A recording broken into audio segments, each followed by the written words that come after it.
ಧರ್ಮೇಂದ್ರ ಪ್ರಧಾನ್ ರಾಜೀನಾಮೆಗೆ ದೆಹಲಿಯಲ್ಲಿ ಪ್ರತಿಭಟನೆಯನ್ನು ನಡೆಸಲಾಗ್ತಾ ಇದೆ. ಸೋನಂ ವಾಂಗ್ಚುಕ್ ಉಪವಾಸ ಸತ್ಯಾಗ್ರಹವನ್ನ ಮಾಡ್ತಾ ಇದ್ದಾರೆ. ಸಾಮಾಜಿಕ ಹೋರಾಟಗಾರ ಸೋನಂ ವಾಂಗ್ಚುಕ್ ಸದ್ಯ ಆಸ್ಪತ್ರೆಯಲ್ಲಿದ್ದಾರೆ ಅನ್ನುವಂತಹ ಮಾಹಿತಿಗಳು ಕೂಡ ಲಭ್ಯವಾಗ್ತಾ ಇದೆ.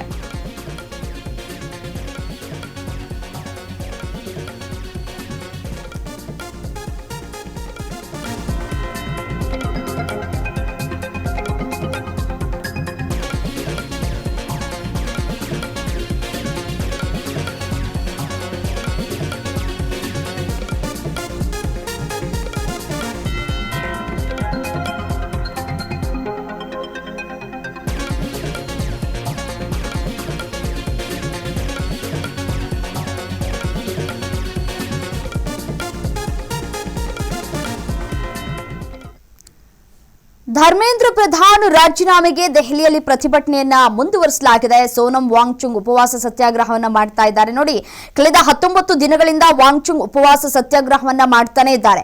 ಉಪವಾಸ ಹಿನ್ನೆಲೆಯಲ್ಲಿ 9 ಕೆಜಿ ತೂಕವನ್ನ ಕಳೆದುಕೊಂಡಿದ್ದಾರೆ ವಾಂಗ್ಚುಕ್. ಉಪವಾಸ ತೊರೆಯದಂತೆ ನನಗೆ ಒತ್ತಾಯವನ್ನ ಮಾಡಬೇಡಿ, ಉಪವಾಸ ಸತ್ಯಾಗ್ರಹವನ್ನ ನಾನು ಮುಂದುವರಿಸಿಯೇ ತೀರ್ತೀನಿ ಅಂತ ಹೇಳಿ ಸೋನಂ ಇದೀಗ ಬಿಗಿ ಪಟ್ಟನ್ನ ಹಿಡಿದಿದ್ದಾರೆ. ದೃಶ್ಯಾವಳಿಗಳು ಗಮನಿಸ್ತಾ ಇದ್ದೀರಿ, ನಡೆಯೋದಕ್ಕೂ ಕೂಡ ಅವ್ರ ಕೈಲಿ ಸಾಧ್ಯವಾಗ್ತಾ ಇಲ್ಲ.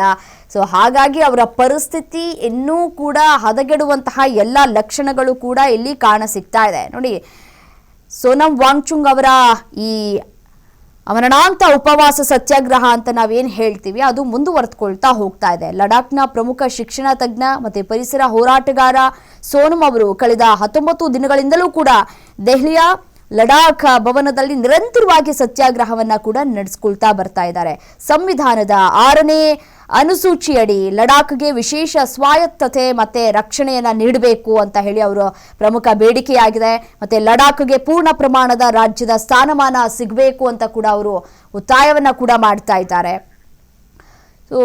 ಸಾಕಷ್ಟು ದಿನಗಳಿಂದಲೂ ಕೂಡ ಈ ಒಂದು ಪ್ರಯತ್ನಗಳು ಕೂಡ ಆಗ್ತಾ ಇದೆ, ಬಟ್ ಆದ್ರೆ ಯಾವುದೇ ಪ್ರಯೋಜನಗಳು ಆಗ್ತಾ ಇಲ್ಲ. ಹಿಮಾಲಯದ ಸೂಕ್ಷ್ಮ ವಿಚಾರಕ್ಕೆ ಸಂಬಂಧಪಟ್ಟಂತೆಯೂ ಕೂಡ ಸರಿಯಾದ ಕ್ರಮವನ್ನ ತೆಗೆದುಕೊಳ್ಳಬೇಕು. ಸೊ ಇದ್ಯಾವುದೂ ಕೂಡ ತೆಗೆದುಕೊಂಡಿಲ್ಲ. ಸೊ ಹಾಗಾಗಿ ಅವರು ರಾಜೀನಾಮೆಯನ್ನ ಕೊಡಬೇಕು ಅಂತ ಹೇಳಿ ಒತ್ತಾಯವನ್ನ ಮಾಡಿ ಧರ್ಮೇಂದ್ರ ಪ್ರಧಾನ್ ರಾಜೀನಾಮೆಗೆ ಆಗ್ರಹಿಸಿ ಇದೀಗ ಪ್ರತಿಭಟನೆಯನ್ನ ಮುಂದುವರಿಸಿಕೊಳ್ತಾ ಹೋಗ್ಲಾಗ್ತಾ ಇದೆ. ಕಳೆದ 19 ದಿನಗಳಿಂದಲೂ ಕೂಡ ಉಪವಾಸ ಸತ್ಯಾಗ್ರಹವನ್ನ ಅವರು ಮಾಡ್ಕೊಳ್ತಾ ಬರ್ತಾ ಇದ್ದಾರೆ. ಇದು ಎಲ್ಲಿಯವರೆಗೂ ಹೋಗಿ ಮುಟ್ಟುತ್ತೆ? ಇನ್ ಕೇಸ್ ಹೆಚ್ಚು ಕಡಿಮೆ ಆದ್ರೆ ಯಾರು ಹೊಣೆ? ಉಪವಾಸ ಮಾಡಬೇಡಿ ಅಂತ ಹೇಳಿ ಅವರ ಬಳಿ ಎಷ್ಟೇ ಮನವಿಯನ್ನ ಕೂಡ ಮಾಡಿಕೊಂಡ್ರು, ಅವರ ಮನವೊಲಿಸುವಂತಹ ಪ್ರಯತ್ನವನ್ನ ಕೂಡ ಮಾಡಿದ್ರೂ ಕೂಡ ಯಾವುದೇ ಪ್ರಯೋಜನಗಳು ಕೂಡ ಆಗಿಲ್ಲ. ನನಗೆ ಒತ್ತಾಯ ಮಾಡಬೇಡಿ, ನಾನು ಉಪವಾಸ ಸತ್ಯಾಗ್ರಹವನ್ನ ಮುಂದುವರಿಸ್ತೇನೆ ಅಂತ ಹೇಳಿ ಸೋನಂ ಅವರು ಹೇಳಿಕೆಯನ್ನ ಕೊಟ್ಟಿದ್ದಾರೆ. ಈಗ 9 ಕೆಜಿ ತೂಕವನ್ನ ಕಳೆದುಕೊಂಡಿದ್ದಾರೆ. ದೃಶ್ಯವನ್ನ ಗಮನಿಸ್ತಾ ಇದ್ದೀರಿ, ಅವರ ಪರಿಸ್ಥಿತಿ ಯಾವ ರೀತಿಯಾಗಿ ಇದೆ ಅಂತ ಹೇಳಿ.